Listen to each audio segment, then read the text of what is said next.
Thank you very much, Mr. Chairman. I'm very excited to share a stage with you. I've seen you on TV. Like those kids, I'm overly excited. I'm not going to take a long time to give background information about the purpose of this conference, because I wrote about 2 pages. In fact, my colleagues cut it down to 2 pages. It was 5 pages because I was so excited. I remember Lucille Nori saying, no, remove that. So if you read the foreword, you'll get a sense of where this is coming from. Obviously, the start of that foreword are my personal views, and I'm responsible for them. But towards the end of that foreword, I do indicate that our vision is to create a platform where people are going to come up with some resolutions that will assist not only the academia, but also the leaders at different levels of government, not only in KwaZulu-Natal. So let me share with you a few slides where I'm emphasizing some of these points. But I would also like to share my perspective of Ubuntu as a biological scientist, given what I'm doing at the university as a researcher. The first objective of this conference is to make sure that we live up to the values and expectations of Moses Kotane. Now, many relatively old people in this room probably know who Moses Kotane is, and the youth probably don't know much about Moses Kotane. He's one of those people who were not celebrated very much because he left us well before 1994. But he's one leader in exile who groomed a lot of the people who are proud of today, including the present leadership. And I'm not talking only in the ANC, I'm talking across the board. But I want to share 3 things about Moses Kotane, and I want particularly the young people to remember this. He was a man of integrity. And where I come from, when somebody says to you, "Ngumtu Lando," they don't just say it. They mean you are a man of integrity. We don't just say "Ngumtu Lando" to anybody. So you work for it. He was a leader. If you listen to this morning's session about what a leader should be, whether in government or business, that's what Moses Kotane was about. And a leader is also umelusi. They look after not only themselves, but other people. He was also a go-getter. What we used to refer to as umzabalazo was about trying to get something. It was a vision that was there, and people got that vision, and I believe we still have a long way to go.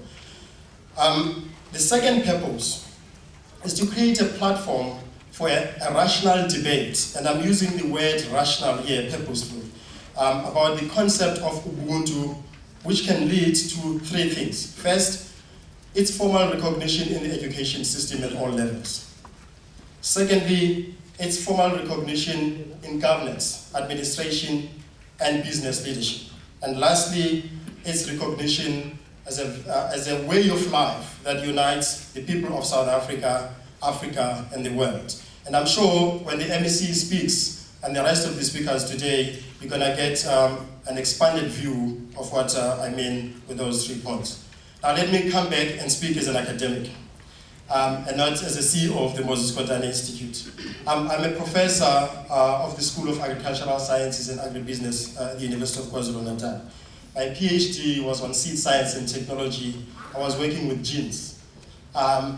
When I returned from America, where I did my PhD, one of the things that I wanted to find out was, why is it that Africans are not contributing to knowledge?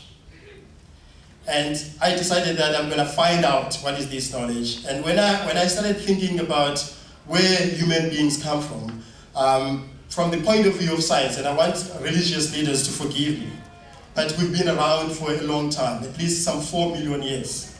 If you look at that graph, about 4 million years ago, one of our predecessors started to walk on hind legs. Okay? And they freed their hands to manipulate objects. Okay?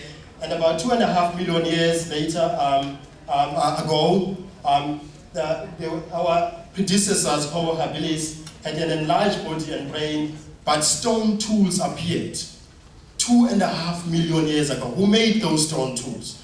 And about 2 million years ago, the next species had a larger brain, body height like modern humans, they started gathering and scavenging. That was the beginning of people realizing that we can make a decision and solve our food security problems. 2 million years ago, first to master fire about 500,000 years ago. There was no fire before that was able to be made by us. It was only a natural thing. But listen to this. And then they started to migrate out of Africa to Asia and Indonesia. So we are all Africans. You see, everybody who exists in this world was originally an African. And science today actually proves that from the point of view of genetics. And then later, about less than a quarter of a million years ago, our predecessors, Homo sapiens, in Europe, Near East and Northern Africa lived in small bands practicing cooperative hunting. Amisi Mabuya Kulu is encouraging in this country that people in the rural areas form cooperatives. It started a long time ago. You see, it's nothing that is new. We cared for our sick and we buried the dead. Talk about Ubuntu, okay? And very, very recently, our species is actually not very old, but it dates back to 4 million years ago. Now read this very carefully. More gracile, nimble, and clever relatives of the other species spread from Africa to other continents. Another movement of people from Africa to other continents. And they displaced the previous species, and they had a greater mastery of tool-making techniques. They made ropes, sewn clothing, jewelry, believed in afterlife, cave painters. They had a keen sense of observation of environment and food sources. That is science. This is even before the first university existed. We were able to create things on our own. Today, if you're not educated, you're discounted as somebody who cannot contribute to the development of your country. Now, this understanding led me to research more about Ubuntu from the perspective of science. You know, the perception out there is that in order for you to be recognized, you need to have education that is defined in a manner that you all know, and I don't want to get into the details about that. My argument is that even somebody who's not been to school is educated. And the difference is that those of us who went to school have what is referred to as edu-science. And those of us who did not go to school for various reasons have edu-indigenous.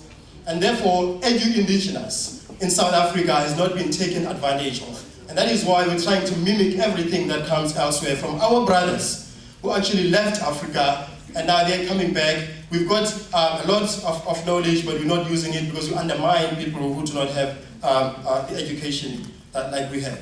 So when I came back from overseas and I started to work on my genetics, I said to the university principals, I want to work in the rural areas. That is a picture taken by me. It's Mambata, Ebatenjini, Tugela Ferry. It was taken around 1994.